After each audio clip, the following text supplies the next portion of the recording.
Shalom Bapak Ibu Saudara yang dikasihi Tuhan. Selamat pagi. Kembali di hari Minggu ini kita mau beribadah. Dan kemarin 2 hari yang lalu kita sudah merayakan Natal. Biarlah damai Natal bagi kita semua. Dan di akhir penghujung tahun ini dan di akhir ibadah kita di tahun ini, hari Minggu terakhir, biarlah kita mengingat kembali akan kebaikan Tuhan. Biarlah kita mengingat kembali akan pertolongan Tuhan. Karena Dia benteng yang teguh, pertahanan yang kuat. Amin Bapak Ibu Saudara. Mari kita siapkan hati kita mau berdoa. Bapa kami yang di surga, kami bersyukur buat pagi hari ini kembali kami boleh beribadah di ibadah online di tanggal 27 Desember ini ya Tuhan. Biarlah Tuhan Engkau hadir di tengah-tengah kami, di rumah jemaat, lawat kami semua Tuhan. Dan biarlah pujian penyembahan kami yang kami naikkan, biarlah menjadi dupa yang harum. Dan kami mau dengan segenap hati kami, pagi hari ini bersorak buat Tuhan. Memuji Tuhan dengan segenap hati kami. Terima kasih Tuhan, kami serahkan ibadah pagi hari ini hanya di dalam nama Tuhan Yesus Kristus, Allah yang kami tinggikan. Haleluya. Amin. Mari Bapak Ibu. Yo. Hanya Dia batu karang kita yang teguh dan benteng perisai kita. Amin. Mari katakan sama-sama. Kau batu karang yang teguh, kota benteng dan perisaiku, yang menang kalahkan maut, penyelamat yang bangkit dan hidup. Sama-sama katakan haleluya, haleluya, kekal mulia. Haleluya,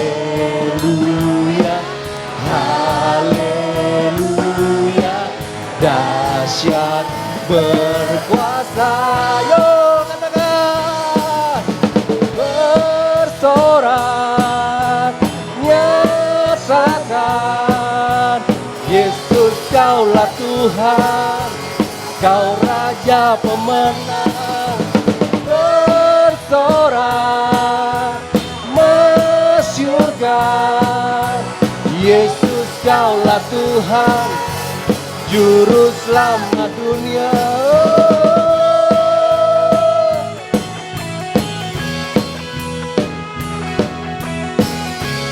Yes, Kaulah batu penjuru kami Tuhan. Kau Yesus batu penjuru, dari mula keselamatanku, yang menang kalahkan maut, penyelamat yang bangkit dan hidup. Mari katakan sama-sama. Haleluya, haleluya, kekal mulia. Haleluya, haleluya, dahsyat berkuasa. Bersorak nyatakan, Yesus Kaulah Tuhan, Kau Raja pemenang. Bersorak masyurkan, Yesus Kaulah Tuhan, Juru Selamat dunia. Mari kita tepuk tangan bersama-sama. Yo.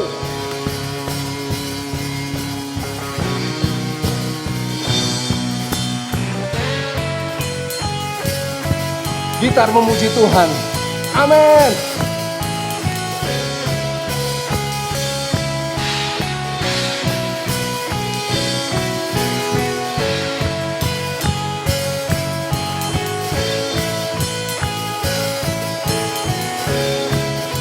Yo, katakan sama-sama, agung dan perkasa. Agung dan perkasa, megah dan berjaya. Yesus Tuhan, Yesus Tuhan, tempat perlindungan, kubu pertahanan. Yesus Tuhan, Yesus. Katakan lagi, agung dan perkasa, agung dan perkasa, megah dan berjaya. Yesus Tuhan, Yesus Tuhan, tempat perlindungan, kubu pertahanan. Yesus Tuhan, Yesus Tuhan, bersorak nyatakan, oh, Yesus Kaulah Tuhan, Kau Raja pemenang. Masyurkan, Yesus Kaulah Tuhan, Juru Selamat dunia. Yo, agung dan perkasa, megah dan berjaya. Yesus Tuhan, Yesus Tuhan, tempat perlindungan, kubu pertahanan. Yesus Tuhan, Yesus Tuhan. Yeay. Sorak-sorai bagi Dia. Amin. Yes.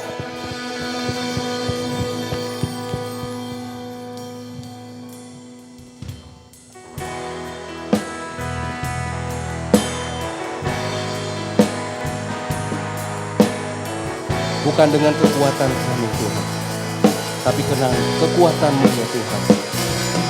Hari ini kami ada untuk memuji-Mu, itu karena kebaikan-Mu Tuhan. Amin.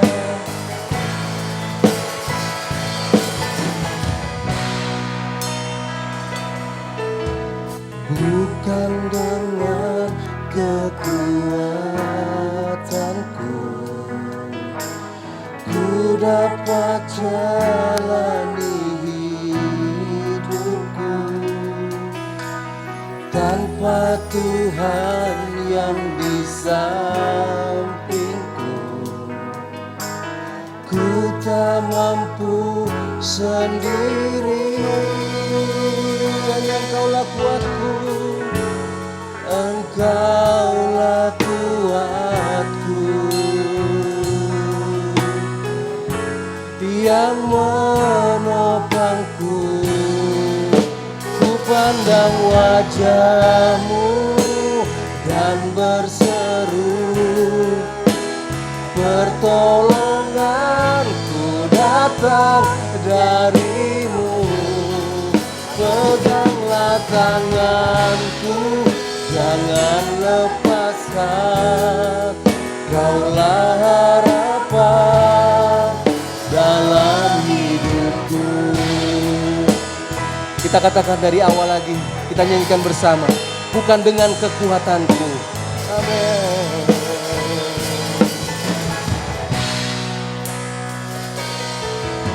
Bukan dengan kekuatanku ku dapat jalani hidupku, tanpa Tuhan yang di sampingku, ku tak mampu sendiri. Engkaulah kuatku, yang menopangku. Nyanyi bersama, ku pandang wajah-Mu dan berseru, pertolonganku datang dari-Mu.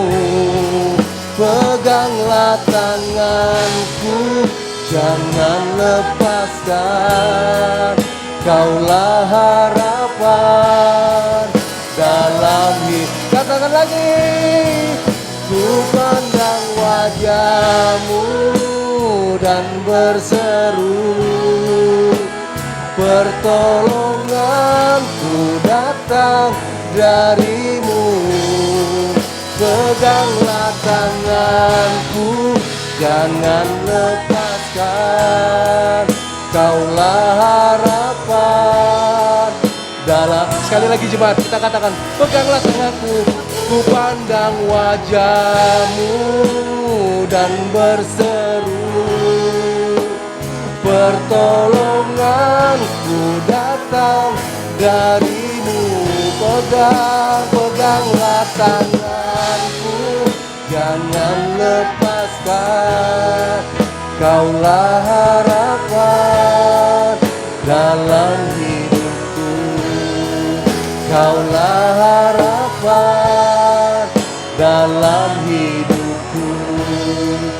Kaulah harapan dalam hidupku. Mari sembah Dia, haleluya. Tuhan, terima kasih, Engkau sumber kekuatan kami, Engkau penolong kami. Kami memuji-Mu, kami menyembah-Mu. Engkau layak terima hormat, kemuliaan dari kami umat-Mu. Haleluya, haleluya.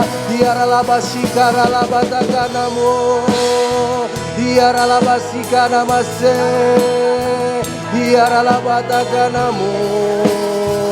Haleluya, ku pandang wajah-Mu dan berseru, pertolonganku datang dari-Mu. Peganglah tanganku, jangan lepaskan, Kaulah harapan dalam hidupku. Kaulah harapan dalam hidupku. Kaulah harapan dalam hidupku.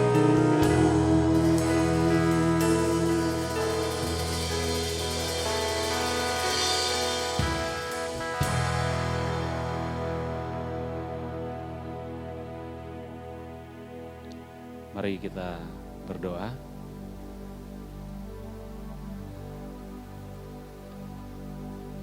Bapa Surgawi, kami sungguh bersyukur pada hari ini di mana kami masih boleh menikmati hidup, di mana kami masih boleh menghirup udara segar. Itu semuanya tidak terlepas daripada kebaikan Tuhan, penyertaan Tuhan, pengampunan Tuhan, kasih setia Tuhan atas hidup kami. Terlebih hamba-Mu yang bukan siapa-siapa, tetapi karena kebaikan Tuhan, hamba-Mu masih boleh berdiri depan sini untuk menyampaikan firman-Mu. Urapi mulut bibir hamba-Mu supaya bisa menyampaikan dengan baik. Urapi juga setiap kami yang mendengarkan supaya setiap kami boleh menangkap isi hati Tuhan dengan baik. Bagi-Mu pujian, bagi-Mu hormat, bagi-Mu kejayaan, bagi-Mu segala yang terbaik yang kami punya. Sebab Engkau-lah yang layak untuk menerima itu semuanya. Setiap kita yang siap mendengarkan kebenaran firman Tuhan, sama-sama katakan amin, amin, amin. Salam, selamat pagi, salam sejahtera, dan saya mengucapkan selamat hari Natal dan juga selamat menyongsong tahun baru 2021 yang tidak lama lagi bagi kita semuanya. Terlebih khusus buat seluruh jemaat GBI Kebon Jati dimanapun berada, baik yang ada di gedung gereja ini maupun yang ada di rumah atau sedang berliburan atau sedang bekerja. Intinya Tuhan Yesus memberkati kita semuanya. Nah, hari ini adalah tanggal 27 Desember 2020. Jadi tidak lama lagi, tinggal beberapa hari lagi barangkali sudah tahun 2021. Nah, jadi artinya tahun depan tinggal menunggu hari saja. Artinya kita tidak tahu, sudah nggak kerasa nih, kurang lebih hampir 1 tahun kita mengalami pandemi COVID-19 dan kita tidak tahu untuk tahun depan apakah masih tetap situasi yang sama seperti ini atau memang bisa lebih parah, mudah-mudahan tidak, atau memang bisa jadi lebih baik. Harapan kita bisa jadi lebih baik. Tapi yang mau saya sampaikan dalam hal ini adalah kita tidak tahu apa yang terjadi di tahun-tahun berikutnya, di tahun-tahun depan. Tetapi satu hal yang perlu kita sadari bagaimana supaya kita fight, supaya kita kuat, supaya kita penuh pengharapan di tahun-tahun ke depan adalah bagaimana supaya kita caranya, tipsnya adalah ayo kita harus sadar bahwa kita adalah punya Allah yang senantiasa menyertai kita, yaitu Allah Immanuel. Dia Allah bukan yang abal-abal, dia Allah yang melebihi jagat raya ini, dan dia juga Allah yang senantiasa menyertai kita, dan juga Allah yang menciptakan langit dan bumi dan semesta. Nah, pada pagi hari ini saya akan mengajak setiap kita untuk membahas tentang apakah makna Immanuel. Nah, inilah tema firman Tuhan pada pagi hari ini. Apakah makna Immanuel? Ada yang tahu Bapak Ibu? Apakah makna Immanuel? Nah, Immanuel itu sendiri berasal dari bahasa Ibrani. Terdiri dari 2 suku kata, Immanu dan El. Nah, Immanu sendiri terbentuk dalam 2 bagian, yaitu Im dan Nu. Im itu adalah menyertai dan Nu itu adalah jamak, artinya kita. Jadi menyertai kita. Siapa yang menyertai kita? Yaitu El. El itu adalah Eloah, Elohim, Allah. Allah yang menyertai kita. Itu arti daripada Immanuel. Nah, kalau kita sengaja mencari kata Immanuel dalam Alkitab, baik perjanjian mulai dari perjanjian lama sampai dengan perjanjian baru, kita hanya menemukan 3 kata Immanuel, yaitu berada dalam Matius 1 ayat 23 dan Yesaya 7 ayat 14 dan juga Yesaya 8 ayat 8. Saya bacakan saja buat setiap kita sebagai dasar firman Tuhan kita pada kesempatan ini. Sesungguhnya anak darah itu akan mengandung dan melahirkan seorang anak laki-laki dan mereka akan menamakan dia Immanuel, yang berarti Allah menyertai kita. Di ayat berikutnya, Yesaya 7 ayat 14, sebab itu Tuhan sendirilah yang akan memberikan kepadamu suatu pertanda. Sesungguhnya seorang perempuan muda mengandung dan akan melahirkan seorang anak laki-laki. Dan dia akan menamakan dia Immanuel. Nah, satu lagi, Yesaya 8 ayat 8. Serta menerobos masuk ke Yehuda, ibarat banjir yang meluap-luap hingga sampai ke leher, dan sayap-sayapnya yang dikembangkan akan menutup seantero negerimu. Ya Immanuel. Nah, ini berbicara tentang, saudara-saudaraku, hal ini berbicara tentang bagaimana waktu Yesus lahir, dia dinamai dengan Immanuel. Mungkin di antara kita ada yang berkata-kata, namanya siapa sih? Kok banyak banget? Ada namanya Yesus, ada yang namanya Yehova Jireh, ada yang namanya Maha Kasih, Maha Tahu. Siapa sih yang namanya sesungguhnya? Nah, saudara-saudaraku, nama diri daripada Yesus itu adalah Yesus, ya. Tetapi nama gelarnya itu sangat banyak. Bisa juga Kristus, bisa juga Yehova Jireh, Maha Kasih, Maha Pengampun, Maha Tahu, Maha Kuasa. Dan sebagaimana kita tahu dalam Yesaya 9 ayat 5, kita juga bisa temukan di sana gelar-gelar Yesus, bahwa dia disebut orang dengan penasihat ajaib, Allah yang perkasa, Allah yang kekal, Raja Damai. Jadi Immanuel itu bukan nama diri, melainkan nama gelar yang artinya Allah menyertai kita. Baik, kita akan masuk pada tema pokok kita, apa sih makna? Apakah makna daripada Immanuel itu sendiri? Nah, pada kesempatan ini saya akan memberikan makna dari 2 sisi. Sisi yang pertama adalah kita bahas dulu dari sisi teologisnya. Apa sih Immanuel itu? Sisi yang kedua, kita akan bahas dari sisi praktis. Nah, kita akan bahas dulu dari sisi teologis. Dari sisi teologis, berbicara theo dan logis. Theo itu artinya Allah, logi itu adalah yang berkenan, yang berhubungan atau yang mempelajari. Jadi dari sisi teologis ini kita akan membahas makna yang berhubungan dengan kealahan atau Yesus itu sendiri. Nah, dalam hal ini juga akan saya bagi dalam dua hal, yaitu yang pertama, kata Immanuel dikenakan pada Yesus. Kata Immanuel dikenakan pada Yesus berhubungan dengan keunikan pribadinya. Nah, melalui pribadinya Yesus yang unik itu, Dia adalah Allah yang menyertai buat setiap kita. Nah, kita akan bahas seperti apa sih keunikan Tuhan Yesus itu. Dia adalah Allah yang menjadi manusia, bukan manusia yang menjadi Allah. Kalau Allah menjadi manusia itu sesuatu hal yang gampang, tetapi manusia menjadi Allah itu nonsen, tidak mungkin. Kemudian Dia bukan Allah yang berubah menjadi manusia, bukan, tetapi hanya Allah yang menjadi manusia. Jadi Yesus itu sendiri punya satu pribadi tetapi punya dua hakikat, yaitu Dia Allah dan Dia juga manusia. Dan di mana kita bisa lihat kealahan daripada Yesus itu? Mari kita lihat firman Tuhan yang berkata bahwa banyak orang di luar sana berkata, Yesus itu hanya manusia, Yesus itu hanya sebagai penghulu malaikat, Yesus itu hanya sebagai nabi. Oh tidak, itu menurut mereka. Tetapi menurut kita, firman Tuhan jelas berkata bahwa Dia itu bukan sekedar manusia, tetapi Dia juga Allah.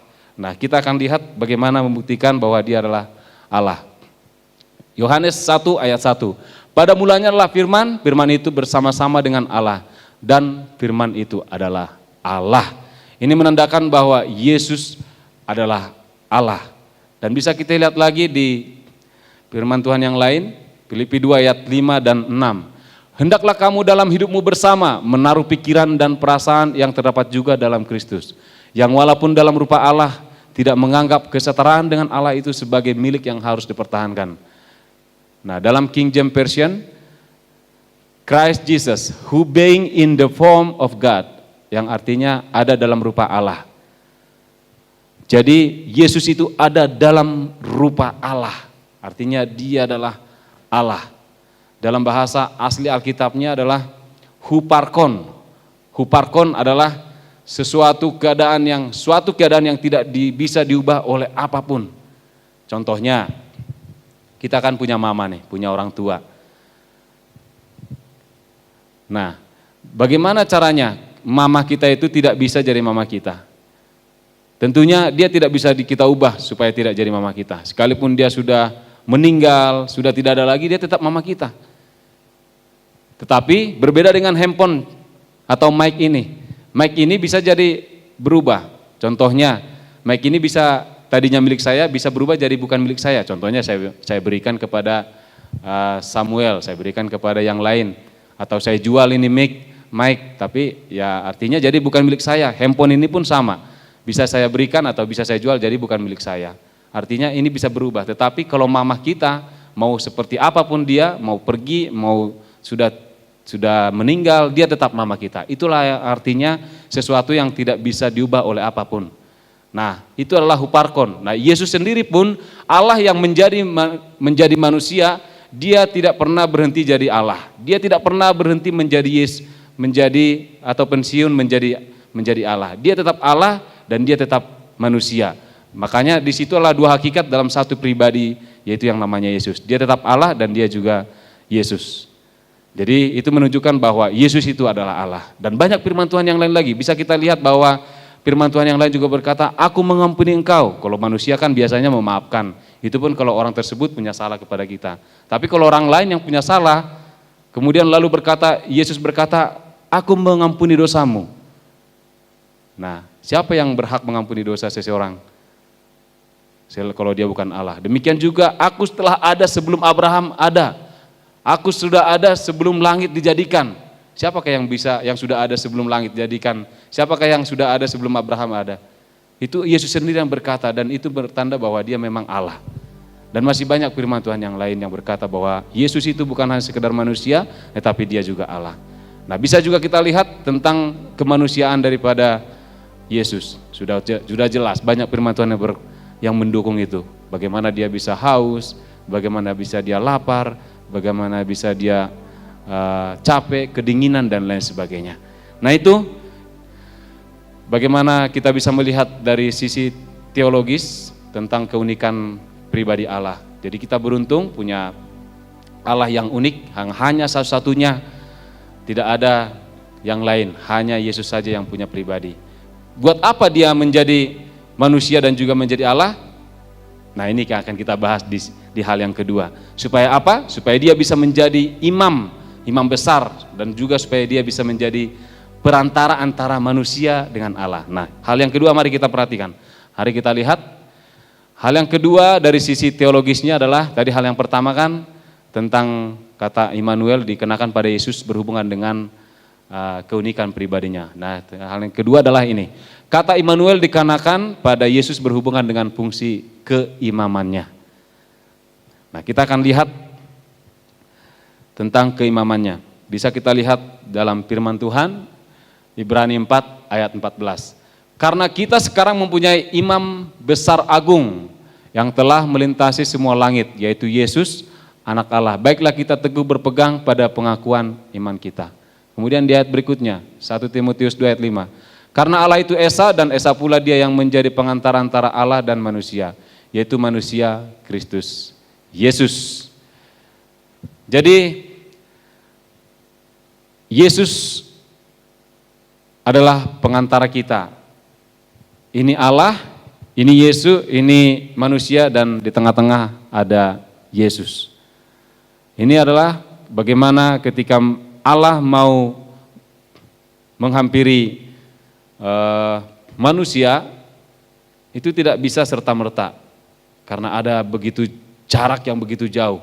Manusia pun mau mencari atau menemui Allah, itu tidak bisa serta-merta.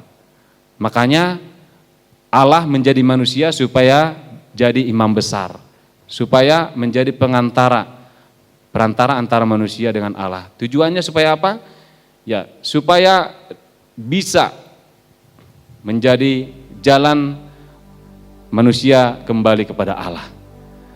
Nah, bagaimana bisa kita perhatikan di sini? Ada Uskup Mole berkata, ini catatan daripada Uskup Mole, seorang juru selamat yang tidak sepenuhnya Allah adalah sama seperti sebuah jembatan yang putus pada ujungnya.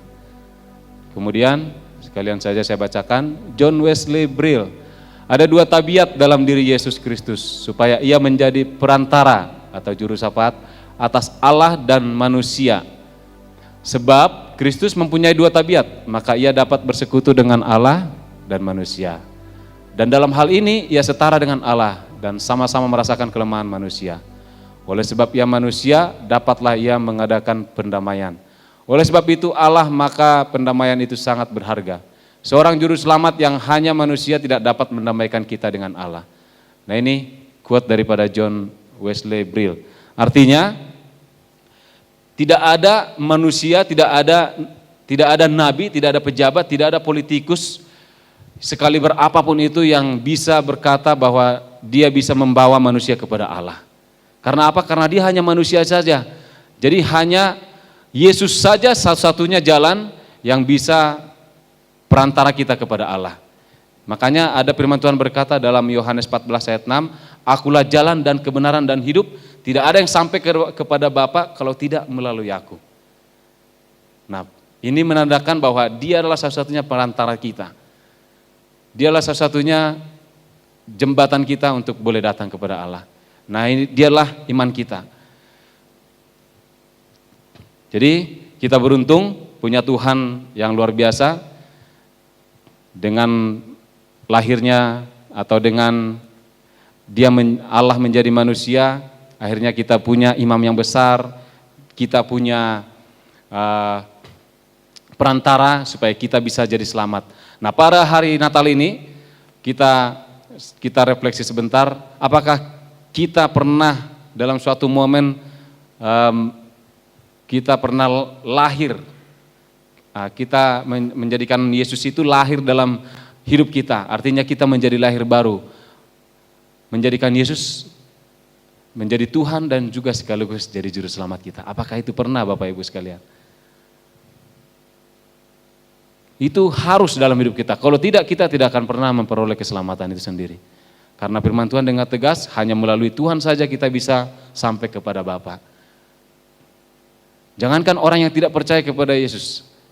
Pada setiap kita yang hanya KTP saja secara Kristen, mungkin dari nenek moyang kita sudah jadi Kristen, tetapi sekarang kita baru, kita juga ikut-ikutan secara KTP Kristen, dan kita belum pernah mengadakan momen untuk menerima Dia sebagai Tuhan dan Juru Selamat kita. Nah, kalau itu belum pernah, ayo mumpung masih ada kesempatan, jadikan Dia sebagai Tuhan dan Juru Selamat kita, maka kita akan selamat. Itu yang paling penting dalam peristiwa kelahiran Natal ini. Baik itu dari sisi teologis, bagaimana kita bisa melihat apa makna Immanuel dari sisi teologis, bagaimana yang pertama tadi, bahwa kita bisa melihat penyertaan Allah melalui pribadi Yesus yang unik. Kemudian yang kedua, bahwa kita bisa melihat Immanuel melalui penyertaan dan juga melalui perantara antara Yesus, antara Allah dengan manusia. Jadi Dia adalah sebagai perantara dan juga sebagai imam besar kita. Itu secara teologis. Nah sekarang hal yang kedua adalah kita akan melihat dari sisi praktisnya. Dari sisi praktisnya ini berbicara tentang bagaimana kalau kita tarik dalam kehidupan kita sehari-hari. Mari kita lihat dari sisi praktisnya. Jika Allah beserta kita atau Immanuel, maka tidak ada yang perlu kita takutkan di dalam dunia ini. Nah, ini dari segi praktisnya. Bisa kita lihat Mazmur 23 ayat 4, firman Tuhan berkata begini, sekalipun aku berjalan dalam lembah kekelaman, aku tidak takut bahaya, sebab Engkau besertaku, gadamu dan tongkatmu itulah yang menghibur aku. Nah inilah yang dinyanyikan atau dimazmurkan oleh Daud, di mana dia berkata, sekalipun aku berjalan dalam lembah kekelaman, aku tidak takut bahaya. Sebab apa? Sebab Tuhan besertaku. Nah, Bapak Ibu sekalian, Daud tidak pernah takut lagi, sekalipun dia punya masalah yang begitu besar, tapi dia berkata dia tidak akan pernah takut. Karena apa? Karena dia sadar betul tentang terhadap siapa yang tempat dia bersandar, tentang siapa yang dia percayai, tentang siapa Tuhan yang dia percayai. Nah, sama halnya juga dengan setiap kita, tahun ke depan, kita tidak tahu seperti apa tahun-tahun ke depan, apakah mudah-mudahan bisa jadi lebih baik, tetapi seandainya kalau tidak lebih baik atau barangkali lebih buruk daripada tahun ini, satu hal yang perlu kita sadari adalah bagaimana kita bersikap seperti Daud ini. Kita harus menyadari bahwa Allah itu adalah Allah yang Immanuel, Allah yang senantiasa menyertai kita, Allah yang menjadi sumber pengharapan kita. Bagaimana tema kita pada Natal ini tentang hope, berpengharapan. Kita harus paham betul, harus sadar betul bahwa kita harus bisa bersikap seperti sikap daripada Daud. Dia sadar bahwa Allah yang dia sembah adalah bukan Allah yang abal-abal. Allah yang kita sembah pun demikian. Bukan Allah yang abal-abal, tapi dialah Allah yang punya semesta alam ini, Allah menciptakan kita, Allah yang lebih besar daripada seluruh jagat raya ini. Nah itu harusnya hal yang harus kita pahami, supaya tahun depan kita bisa lebih baik, bisa lebih bersemangat, bergairah, jangan jadi loyo. Satu hal tips yang harus kita pegang dari sekarang adalah bagaimana kita harus paham bahwa Allah senantiasa menyertai kita. Allah adalah Allah yang Immanuel. Amin. Jadi kita tidak perlu takut apapun yang kita hadapi saat ini, tahun depan atau tahun-tahun berikutnya. Kita hanya perlu bersandar, kita hanya perlu sadar bahwa kita punya Tuhan yang hebat, Tuhan yang dahsyat, dan Tuhan yang senantiasa menyertai setiap kita. Amin. Ya, pada kesempatan ini saya akan jelaskan juga hal yang kedua dari segi praktisnya ya.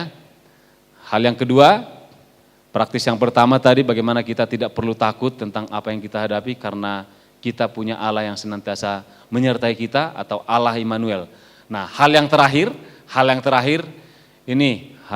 adalah jika Allah beserta kita, Immanuel, maka kita harus memancarkan Allah Kristus itu melalui hidup kita. Amin. Ya, ada firman Tuhan berkata, Immanuel artinya kan aku menyertai engkau, artinya Allah bersama dengan kita, Allah ada di dalam kita, kita pun ada di dalam Allah. Seperti apa, Su? Seperti apa seperti itu? Kira-kira membingungkan sekali. Tapi pada saat cuci piring, seperti tadi saya perhatikan, begitu memasukkan pada saat cuci piring ada spons, saya masukkan ke dalam mangkok yang berisi air sabun, dan ternyata begitu saya angkat, di dalamnya ada air. Jadi menyerap, antara air dengan spons itu saling menyatu, saling melekat. Nah, barangkali hampir sama dengan seperti itu hubungan kita dengan Tuhan. Tuhan ada di dalam kita ada di dalam Tuhan, artinya kita pun, hidup kita itu, karena Tuhan kita itu adalah terang, jadi kita pun harus bisa memancarkan terang daripada Tuhan. Nah, kalau hidup kita pun tidak jadi terang, kita pun bisa membuat Tuhan jadi malu. Tetapi kalau kita memancarkan terang itu sendiri, kita akan bisa mempermuliakan Tuhan dalam hidup kita. Nah, dari hal ini kita akan lihat bahwa Tuhan itu adalah terang. Yohanes 8 ayat 12. Maka Yesus berkata pula kepada orang banyak, katanya, akulah terang dunia, barang siapa mengikut aku, ia tidak akan berjalan dalam kegelapan, melainkan ia akan mempunyai terang hidup. Nah, tentunya kalau kita sudah menerima Tuhan Yesus sebagai Tuhan dan Juru Selamat, artinya kita sudah menyatu dengan Tuhan. Hal yang pertama secara praktis untuk Immanuel, kita tidak boleh takut. Hal yang kedua adalah setelah kita menerima Dia, kita harus bisa menjadi terang. Boro-boro terang, Pak, ini situasi lagi sulit, mau nggak mau, entah mungkin kita nggak bisa memberikan bantuan apa-apa, tapi minimal omongan kita bisa menyemangati, bisa encourage teman-teman kita atau di sekitar kita, minimal membuat suasana adem dengan kata-kata kita yang baik, itu juga sudah bisa menjadi terang. Nah, bisa kita lihat salah satu contoh, seorang misionaris dari Inggris dikirim ke Afrika untuk melakukan misi penginjilan, namanya David Livingstone. Dia dikirim ke sana dan dia tidak banyak ngomong, tapi dia banyak berbuat, dan juga melalui ucapan, melalui perbuatan, melalui tindak tanduk apa yang dia lakukan di sana, sehingga ternyata di belakangnya dia banyak juga ya ternyata yang memperhatikan. Salah satunya adalah H.M. Stanley. Dan suatu saat H.M. Stanley ini berkata bahwa saya tanpa disuruh untuk menjadi pengikut Yesus pun saya akan mau. Karena apa? Karena saya sudah melihat bahwa David Livingstone sudah memancarkan terang itu sendiri. Dan saya sudah bisa melihat teladan dari dia. Nah, ini menjadi gambaran buat setiap kita bahwa orang-orang di luar sana ternyata memperhatikan kita. Apakah hidup kita menjadi terang apa tidak, itu diperhatikan oleh orang-orang di luar sana. Nah, itu menjadi tantangan buat setiap kita. Mudah-mudahan kita bisa seperti David Livingstone ini. Tapi ada sebuah cerita juga, sebuah rombongan yang pergi dari satu tempat ke tempat yang mereka tuju, dan untuk mereka supaya bisa sampai ke tempat yang mereka tuju, mereka harus melewati beberapa perkampungan, kurang lebih ada 2 perkampungan. Dan ketika mereka sudah mendekati perkampungan tersebut, ada salah satu berteriak, tenang, waspada teman-teman, di sini sudah ada perkampungan. Kemudian ada teman-teman yang lain yang berkata, tenang saja, ini bukan perkampungan orang Kristen, katanya gitu. Ternyata orang Kristen itu di sana tidak memancarkan terang. Tetapi ketika mereka sampai ke perkampungan berikutnya, ada yang berkata, ini ada perkampungan lagi nih, gimana nih? Oh iya, di sini kita baru harus waspada karena ini adalah perkampungan Kristen. Nah, ini dalam tanda kutip bahwa perkampungan Kristen tersebut dikenal sangat jahat, sangat tidak memancarkan terang. Nah, kita harus meniru daripada David Livingstone yang bagaimana bisa memancarkan terang itu sendiri. Nah, sebagai kesimpulan pada pagi hari ini, Tidak banyak firman Tuhan yang mau saya sampaikan, tetapi biarlah firman Tuhan yang sedikit ini bisa kita jadikan sebagai modal kita untuk menghadapi hari ini dan juga hari ke depan, secara kita setelah mengetahui secara makna Immanuel secara teologis bahwa di mana Allah itu sendiri punya pribadi yang unik. Dia adalah satu pribadi dan juga dua punya hakikat. Di dalam Yesus dia adalah Allah dan juga manusia. Kemudian dia juga sebagai perantara kita, imam besar kita. Melalui dialah kita memperoleh keselamatan. Itulah secara teologis makna daripada Immanuel. Secara praktis kita tidak boleh takut untuk menghadapi hidup ini dan juga hidup di tahun berikutnya. Karena ada Allah yang menyertai kita, karena Allah itulah Immanuel. Hal yang kedua, selain kita takut, kita harus juga memancarkan terang itu sendiri. Supaya orang lain bisa melihat Natal itu lahir dalam hidup kita. Bukan hanya secara fisik, tetapi dalam hidup kita, melalui hidup kita, Natal itu boleh dilihat oleh orang lain. Itu kesimpulannya pada pagi hari ini, kiranya melalui hidup kita orang bisa melihat Tuhan dan hidup kita bisa memuliakan Tuhan. Mari kita sama-sama berdoa. Terima kasih Tuhan, hamba-Mu sangat terbatas untuk menyampaikan firman Tuhan. Bagaimana kami mengerti tentang Immanuel, kami sudah belajar tentang bagaimana Allah menyertai kami melalui pribadi-Mu yang sangat unik dalam hidup kami Tuhan. Demikian juga bahwa Engkau adalah bukan hanya manusia, melainkan Engkau juga adalah Allah. Dan Engkau juga adalah imam besar kami. Dan juga Engkau adalah perantara supaya kami bisa sampai kepada Bapa, dan Engkau adalah juru selamat kami. Dan kemudian kami juga mengerti secara praktis bagaimana kami Immanuel itu kami bisa praktekkan dalam hidup kami. Kami bisa seperti Daud yang tidak perlu takut menghadapi kegelisahan hidup yang tidak menentu baik tahun ini maupun tahun-tahun yang akan datang. Tapi satu hal yang perlu kami tanamkan dalam hidup kami adalah bagaimana kami supaya kami menyadari bahwa Allah akan senantiasa menyertai kami, Allah tidak akan pernah meninggalkan kami. Dan Engkau adalah Allah yang bukan abal-abal, tetapi Engkau adalah Allah yang hebat, Allah yang dahsyat, Allah yang terbesar dibanding hal-hal yang lain. Dan Engkau Allah yang mengasihani kami, Allah berkuasa atas hidup kami. Dan ajar kami Tuhan, ajar kami Roh Kudus supaya kami juga bisa menjadi terang. Dan itu bisa mempermuliakan nama-Mu dan bisa membawa orang datang kepada Engkau. Terima kasih Tuhan. Mari Bapak Ibu, mari angkat kedua tangan kita. Terimalah berkat damai sejahtera dan sukacita daripada Allah Bapa dan juga kasih daripada Yesus Kristus Tuhan kita dan persekutuan daripada Roh Kudus. Kiranya apapun yang dijamah oleh tangan kita mulai hari ini dan juga apapun yang kita hadapi di tahun-tahun yang akan datang, sadarlah bahwa kita memiliki Allah yang senantiasa Immanuel, Allah yang senantiasa menyertai kita. Jangan takut, terimalah kuasa yang daripada Tuhan. Mulai hari ini sampai Tuhan Yesus datang kedua kali. God bless you all, Tuhan Yesus memberkati kita semuanya.